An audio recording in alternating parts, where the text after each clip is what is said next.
Wir müssen über Großbritannien sprechen, aber nicht über das Großbritannien der Postkarten, nicht über Tee und Königshaus und rote Doppeldeckerbusse. Wir müssen über das Großbritannien von heute sprechen. Ein Land im Fieber, eine Nation, die am Rande eines Nervenzusammenbruchs steht. Das angesehene Magazin The Spectator titelte kürzlich mit 2 furchterregenden Worten Weimar Britain, Weimar. Ein Wort, das uns Deutschen das Blut in den Adern gefrieren lässt. Es ist ein Synonym für Chaos, für den Zusammenbruch der Ordnung, für eine Demokratie, die so schwach ist, dass sie von den Extremen zerfressen wird. Und diese Diskussion, so scheint es, wird nicht mehr nur in Großbritannien geführt. Auch in Deutschland sorgt sie für Schlagzeilen. Bild-Journalist Paul Ronsheimer und sein Kollege Philipp Piatow sprachen erst kürzlich im Tonsheimer Podcast über die Krise im Vereinigten Königreich, eine Folge, die auf großes Interesse stieß und weithin geteilt wurde. Es zeigt, dass das, was in London geschieht, längst auch die deutsche Öffentlichkeit bewegt. Kürzlich gingen 150.000 Briten in London auf die Straße, um gegen ihre Regierung zu protestieren. Manche Zeitungen wie die Times sprachen von «the largest anti-immigration march in modern British history». Reuters berichtete, The demonstration was too big to fit into Whitehall. Doch während die Polizei 110.000 bis 150.000 Teilnehmer meldete, kursierten in den sozialen Medien ganz andere Zahlen. Auf Reddit hieß es, "It looked like millions, not thousands." Ein Nutzer kommentierte, "Tommy Robinson says 3 million turned up, and judging by the videos, you can't rule it out." Es mag übertrieben sein, aber allein, dass Millionen erwähnt werden, zeigt, wie gewaltig sich das Ereignis für viele anfühlte. Whitehall, Trafalgar Square, Brücken über die Themse, überall Union Jacks, Plakate mit "Stop the Invasion" und "Take Back Control". Ein Meer von Stimmen, das die Stadt zum Beben brachte. Augenzeugen beschrieben die Stimmung als Mischung aus Volksfest und Belagerungszustand. 26 Polizisten wurden verletzt, Flaschen flogen, Rauchbomben gingen hoch, die Reiterstaffel der Metropolitan Police musste eingreifen. Der Guardian schrieb von "a febrile atmosphere with chants echoing like a football derby rather than a civic protest". Es war keine normale Demonstration. Es war ein Aufschrei, ein Schrei der Wut und der Frustration über ein einziges alles beherrschendes Thema: Migration. Und es war nicht auf London beschränkt. Im ganzen Land fanden ähnliche Szenen statt, besonders vor sogenannten Asylhotels. Hotels, in denen normalerweise Geschäftsreisende oder Touristen übernachten, wurden von der Regierung beschlagnahmt, um Asylbewerber unterzubringen. Laut BBC zahlt das Innenministerium dafür mehr als 8 Millionen Pfund pro Tag. Insgesamt summierten sich die Kosten auf über 2,3 Milliarden Pfund im Jahr. In vielen Fällen handelt es sich um 3- und 4-Sterne-Hotels, ausgestattet mit Vollpension, Sicherheitsdiensten und Reinigung. Ein Nutzer auf Reddit frötzelte, "I can't afford a night at the Holiday Inn, but the government pays refugees to stay there with 3 meals a day." Ein anderer schrieb, "We have veterans sleeping rough, and yet the Home Office spends billions putting strangers in hotels. Madness." Diese Hotels sind zum Symbol geworden, zum sichtbaren Zeichen eines Staates, der seine Prioritäten verloren hat. Zeitungen wie die Daily Mail sprechen von einem National Scandal, während The Guardian warnt, die Wut auf die Hotels könne in Gewalt ausadern. Tatsächlich kam es bereits zu Protesten direkt vor Hotelzufahrten, bei denen Einheimische Schilder mit "Homes for Brits, not Migrants" hochhielten. Um zu verstehen, was in diesem Land passiert, müssen wir die größte politische Ironie unserer Zeit betrachten. Die Briten stimmten für den Brexit, weil ihnen die konservative Partei unter Boris Johnson ein einfaches, kraftvolles Versprechen gab: Take back control. Übernehmt wieder die Kontrolle. Vor allem über eure Grenzen. Es war das Versprechen, die Zuwanderung zu reduzieren und die Souveränität zurückzugewinnen. "We will cut immigration and take back control of our borders", versprach Johnson in der Daily Telegraph. Dieses Versprechen war die zentrale Botschaft der Leave-Kampagne. Was dann geschah, ist ein Akt des politischen Versagens, so monumental, dass man ihn kaum in Worte fassen kann. Anstatt die Kontrolle zurückzugewinnen, verlor die konservative Regierung sie vollständig. Sie öffnete die Schleusen und löste die größte Migrationswelle aus, die das Vereinigte Königreich je erlebt hat. Diese Welle hat sogar einen Namen: die Boris Wave, die Boris-Welle, benannt nach dem Mann, der das Gegenteil versprochen hatte. Der Hintergrund war ein hausgemachtes Problem. Durch den Brexit verlor das Land viele europäische Fachkräfte, besonders aus Ländern wie Polen. Auch beschloss die Regierung Johnson, die besten Migranten aus dem Rest der Welt zu holen. Sie stellten neue Visa aus für Fachkräfte, für Studenten, für Pfleger. Aber sie begingen einen fatalen Fehler. Sie unterschätzten die Anziehungskraft ihres eigenen Landes dramatisch. Ein Beispiel: Die Regierung ging davon aus, dass etwa 6.000 Pfleger pro Jahr kommen würden. Innerhalb von 4 Jahren kamen fast 700.000.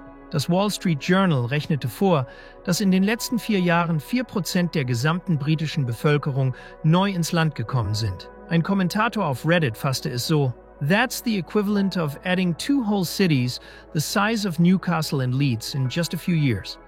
The infrastructure simply can't cope." Stell dir das vor. Ein Ansturm, den kein Wohnungsmarkt, kein Bildungssystem und schon gar nicht das ohnehin marode britische Gesundheitssystem verkraften kann. Wartezeiten beim NHS explodieren.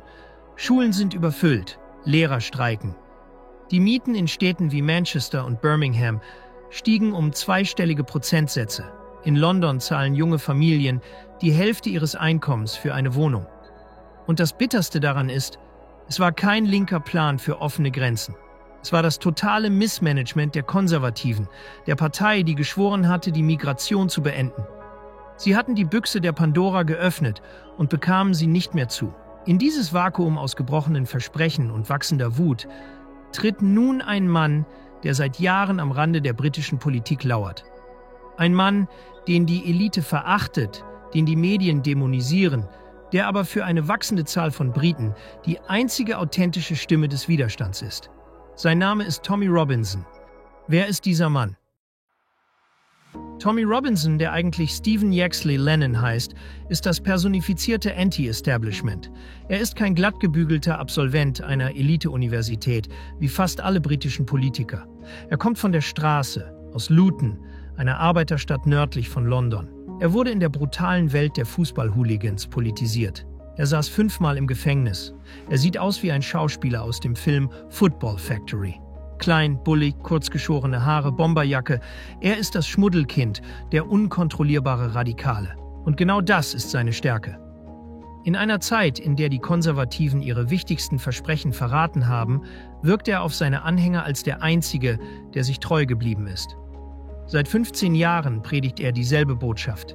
Der Islam ist die größte Bedrohung für die westliche Zivilisation. Er erzählt, wie er im Gefängnis den Koran las und zu dem Schluss kam, dass es keine Religion des Friedens, sondern eine des Krieges sei. Seine Ideologie ist radikal, kompromisslos und für viele zutiefst verstörend. Aber für seine Anhänger ist er authentisch. Lange Zeit war er eine Randfigur, gesperrt auf allen sozialen Netzwerken. Doch dann kam sein mächtigster Unterstützer, Elon Musk. Als Musk Twitter kaufte und zu X umbenannte, wurde Robinson wieder freigeschaltet. Plötzlich hatte er eine Plattform mit über 1 Million Followern. Seine Dokumentationen über die Probleme mit Migration erreichen nun ein riesiges Publikum. Eine seiner Dokus wurde 176 Millionen Mal angesehen. Das ist eine Reichweite, von der die traditionellen Medien nur träumen können. Er hat sich eine Gegenöffentlichkeit geschaffen, die er wie ein Dirigent steuert. Und was ist seine Botschaft in diesen Dokus? Er zeigt die hässliche Seite der Migration, die von den Mainstream-Medien oft ignoriert wird. Er spricht immer wieder über die sogenannten Grooming-Gangs. Banden von pädophilen Männern, meist aus Pakistan, die über Jahre hinweg tausende junge, weiße britische Mädchen systematisch missbraucht und vergewaltigt haben, während die Behörden aus Angst vor Rassismusvorwürfen wegschauten. Für seine Anhänger ist er derjenige, der die Wahrheit ausspricht, egal wie schmutzig sie ist. Was will er also? Er will einen Systemsturz. Er hat kein Vertrauen mehr in Politiker wie Nigel Farage, den Brexit-Vordenker, dessen Reformpartei in den Umfragen bei 30% liegt. Er befürchtet, Farage würde sich dem Mainstream beugen und seine Hardliner-Positionen aufgeben. Robinson ist kompromisslos. Er fordert ein Ende der Einwanderung aus muslimischen Ländern und er fordert die Ausweisung und Ausbürgerung all derer, auch britischer Staatsbürger, die einen Scharia-Staat in Großbritannien errichten wollen. Das ist die Ideologie der Remigration, die wir aus Deutschland kennen, hier offen ausgesprochen von der Galionsfigur der Straße. Philipp Piatow erzählte Paul Ronsheimer davon, wie er Tommy Robinson zum Interview in der Nähe von London traf. Das Gefühl, mit dem man aus einem Gespräch mit Robinson herausgehe, sei das Gefühl, am Rande eines Abgrunds zu stehen. Die Frage ist nicht, ob Tommy Robinson ein Rassist ist oder nicht. Die Frage ist, warum hat das politische System so versagt, dass es einem Mann wie ihm so viel Raum gegeben hat? Warum hat man die Sorgen und Ängste von Millionen von Menschen so lange ignoriert, bis sie sich einem Radikalen in die Arme geworfen haben? Die britische Demokratie hat es nicht geschafft, wie eine Demokratie zu funktionieren, die Probleme zu benennen und zu lösen. Sie hat ein Vakuum geschaffen. Und in dieses Vakuum ist Tommy Robinson gestoßen. Er ist das Symptom, nicht die Krankheit. Die Krankheit ist eine politische Klasse, die den Kontakt zu ihrem Volk verloren hat. Und das Schauspiel, das sich jetzt in Großbritannien abspielt, der Aufstieg der Radikalen, die Krise des Systems, es ist keine ferne Show. Es ist ein Blick in unseren eigenen Spiegel.